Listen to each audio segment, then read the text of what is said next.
တေစာရဲဝင်းတို့ဇနီးမောင်နှံရဲ့အိမ်အောင်ရေးချင်းတွေကတော့လက်ရှိချိန်မှာအေဂျင့်နဲ့ရလက်နဲ့အတူအားလုံးဆင်ပြေသွားပြီပဲဖြစ်ပါတယ်။တေစာရဲဝင်းရဲ့ခင်မွန်ဖြစ်သူဆိုင်းလွမ်းနဲ့လင်မယားချင်းညီနိုင်တမင်ပြီးတော့တဦးချင်းစီရဲ့လွတ်လပ်မှုကိုအပြန်အလှန်ပေးနိုင်ကြပြီဖြစ်တာကြောင့်အရင်ကထပ်ပို့ပြီးတော့ခိုင်မာတဲ့နားလည်မှုတွေနဲ့ပြန်လည်သိမြတ်သွားပြီဖြစ်ကြောင်းဝမ်းသာအားရပြောပြလာခဲ့ပါတယ်။ပရိသတ်တွေစိတ်ပူနေကြတဲ့မင်းသမီးကျော်လေးတေစာရဲဝင်းနဲ့ခင်မွန်ဖြစ်သူဆိုင်းလွမ်းတို့ရဲ့အိမ်အောင်ရေးကတော့အခုဆိုရင်တော့နှစ်ဦးအပြန်အလှန်ညီနိုင်မှုတွေနဲ့အတူအရင်ကထပ်ပို့ခိုင်မာတဲ့နားလည်မှုတွေကိုရရှိသွားပြီလို့ဆိုပါတယ်။တယောက်ရဲ့လွတ်လပ်ခွင့်တွေကိုတယောက်ကလည်းအပြန်အလှန်လေးစားပြီးတော့အေးချမ်းတဲ့ရလဒ်တစ်ခုကိုဖော်ဆောင်နိုင်ခဲ့ပြီလို့အားရဝမ်းသာဖွင့်ချလာခဲ့ပါတယ်။အောင်စပူပေါ်မှာမစင်မကျင်လှုပ်လိုက်လို့ပရိသတ်တွေရဲ့ဝေဖန်ခြင်းကိုခံနေရတဲ့မင်းမြင့်မို့အောင်စပူပရိသတ်တွေရဲ့ဝေဖန်တိုက်ခတ်ခြင်းကိုခံနေရတဲ့မင်းသမီးကျော်လေးမင်းမြင့်မို့တို့အကြောင်းပဲဖြစ်ပါတယ်။လက်တလုံးမှာတော့ဇမင်းသားအောင်စပူရဲ့ပထမအဆုံးသောအသစ်ဆက်ဆက်ရုပ်ရှင်စကားကြီးကိုထုံးလင်းပြသနေပြီပဲဖြစ်ပါတယ်။ရုပ်ရှင်စကားထဲမှာအောင်စပူကိုလှုပ်လိုက်တဲ့လို့ရတချို့ကြောင့်အောင်စပူဖန်တွေကတော့တော်လေးကိုမှစိတ်ဆိုးနေခဲ့ကြပါတယ်။အဆိုပါရုပ်ရှင်စကားကြီးကတော့အညိုအတေးလို့နာမည်ရပြီးတော့နာမည်ကျော်သရုပ်ဆောင်တွေပါဝင်ထားခဲ့ပါတယ်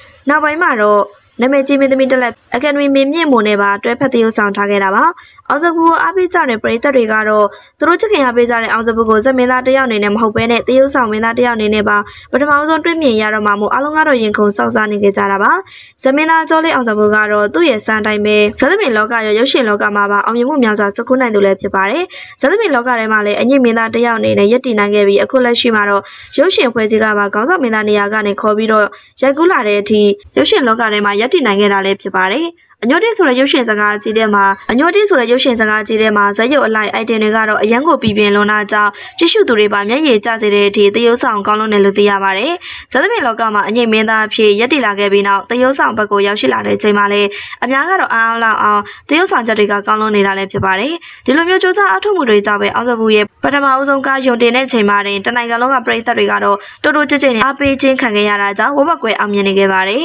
။စကားထဲမှာမင်းသမီးကျော်လေးမင်းမြင့်မွန်နဲ့တူချစ်သူရေးစားတွေဖြစ်တွဲဖက်ရက်ကိုခဲ့ရတာပါချစ်သူသမီးရေးစားဆိုတဲ့အတိုင်းပဲအောင်စပူကတော့မင်းမြင့်မွန်ကိုဖန်နိုင်ရတာဖြစ်ပြီးတော့မင်းမြင့်မွန်ကလည်းအောင်စပူကိုပြန်နိုင်ခဲ့တဲ့အခန်းတွေလည်းပါပါတယ်ဒီလိုမျိုးနိုင်ရတဲ့အခန်းတွေကြောင့်ပဲအောင်စပူကိုအားပေးကြတဲ့မိန်းကလေးပရိသတ်တွေကတော့အသေးတွေကွဲကုန်ကြပါတယ်သူတို့တော့မှမနှဲရက်ပဲနဲ့ဥထားရတဲ့မင်းသားလေးရဲ့ပါကိုမင်းမြင့်မွန်ကတော့မစင်မချင်းအပွားတွေပေးနေတာကြောင့်အားလုံးကတော့စိတ်ဆိုးနေခဲ့ကြပါတယ်အားလုံးသိကြတဲ့အတိုင်းပါပဲအောင်စပူကတော့ရုပ်ရည်ရွဘက်ကလည်းကိုရီးယားမင်းသားလောက်ကိုချောမောလွန်းလာတဲ့အပြင်စိတ်ထားလေးကလည်းကောင်းမွန်တာကြောင့်မိန်းကလေးတိုင်းရဲ့အသေးတစ်ချမ်းကိုဖန်ဆားနိုင်ခဲ့သူလည်းဖြစ်ပါတယ်။အောင်စပူဖန်နေဆိုရင်လည်းအောင်စပူကိုစကားနဲ့တက်ခိုက်ရင်လုံးဝမကြိုက်ကြပါဘူး။ဒီလိုအချိန်မှာအောင်စပူရဲ့နုထွတ်ထွတ်ပါလေးကိုမစင်မကျန်နှမ်းလိုက်တဲ့မင်းမြင့်မို့ကြောင့်အောင်စပူကလည်းမင်းမြင့်မုံကိုဖန်နှန်းနေတဲ့အခန်းတွေကြောင့်ဖန်နေအားလုံးကတော့တဝင်းတိုးပြီးတွေ့တက်နေကြကြတာပါ။ဒီရုပ်ရှင်ရိုက်ကူးထားတဲ့ဒရိုက်တာတော်မှအခုလိုမျိုးနန်းတဲ့အခန်းတွေထည့်လိုက်တာနောက်နောက်ရရနေပြီဖြစ်ကြောင်းမေးလေးလည်းအောင်စပူဖန်နေစီကနေအတော်လေးကိုမှပြောခံနေရပြီဖြစ်ကြောင်းအင်တာဗျူးမှာဆက်ဆက်နောက်နောက်ပြောဆိုခဲ့တာတွေ့ရပါတယ်။